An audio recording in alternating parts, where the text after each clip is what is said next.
In this video, we'll show how you can use System JavaScript Events to achieve the following effect. You can see here that button 1 is rendered in only row number 1 and not any of the other rows. So let's go ahead and see how we did this.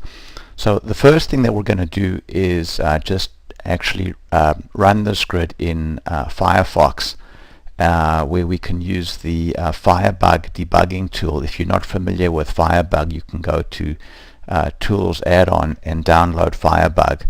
Although the same type of functionality is available in Google Chrome and IE as well.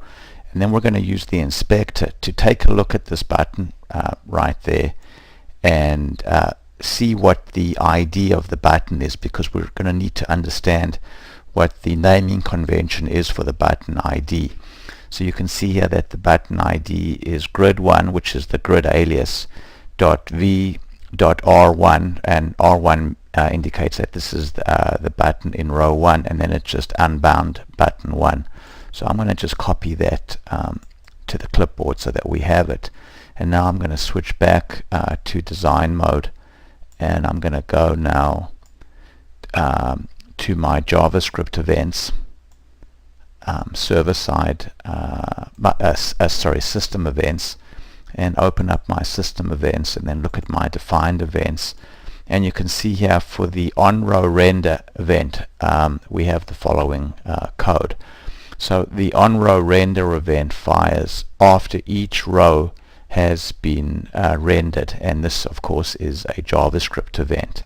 So let's take a look very carefully at this code over here. So I'm going to just paste in the ID of button number 1 so we can see what it looks like. So you can see here what we've done is we've created a JavaScript variable called Ellie that is a pointer to the button in the particular row. So the syntax that we've used here, you can see here for grid 1, we've used this placeholder, which is the grid.component name. So at runtime, grid.component name will be replaced by grid1 or whatever the alias of the grid happens to be.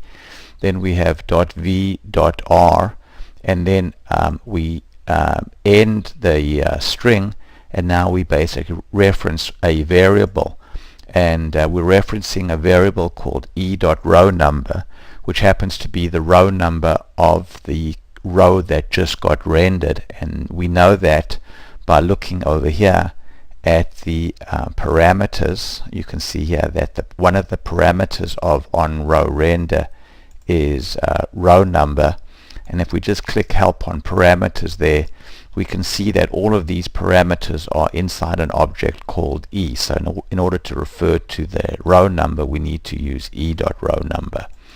So continuing with this expression over here, so e.rowNumber will be 1 after the first row has rendered, or 2 after the second row has rendered, etc. And then we continue with our string over there, unbound button number 1, close paren, and then as I mentioned before, the $sign gives us a pointer. $sign is just a shortcut for get element by ID. So now after row 1 has rendered, this LE now is just a pointer to the button on row 1, and now here's our JavaScript that says if we've just rendered row 1, then set the display, the style.display attribute to a null string, which means that the button will be visible. Otherwise, set the the display style to none, which means that the button will be hidden. So this small amount of JavaScript is all that is necessary in order to achieve this effect that we just showed you over here, where the button only shows on the first page. And we got this error right there because we forgot to take out that we forgot to remove this placeholder where we just put that in over there. So let's take that out, and now let's go ahead now and run it, and there you can see it's working correctly as you would expect. So the system on-row render event, as you can see, is quite a powerful tool. Thank you.